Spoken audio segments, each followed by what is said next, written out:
4 doigts, c'est pas pratique. Mais bon, je vais pas l'emmener au bureau.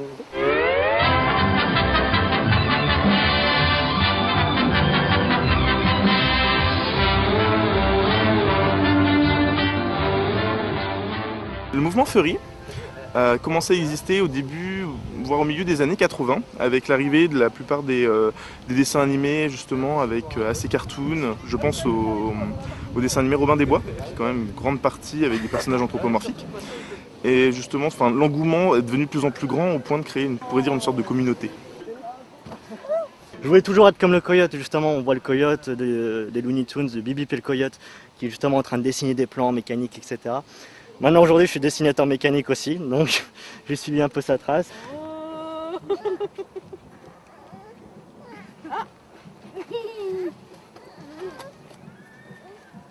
Et ces bébés qui mangent. Nous, quand on sort, c'est toujours dans des parcs où il y a des familles avec des enfants. Et c'est ça que j'aime bien, c'est qu'on se sent quelque part plus proche des gens parce que les gens, ils sont intéressés en fait par le costume.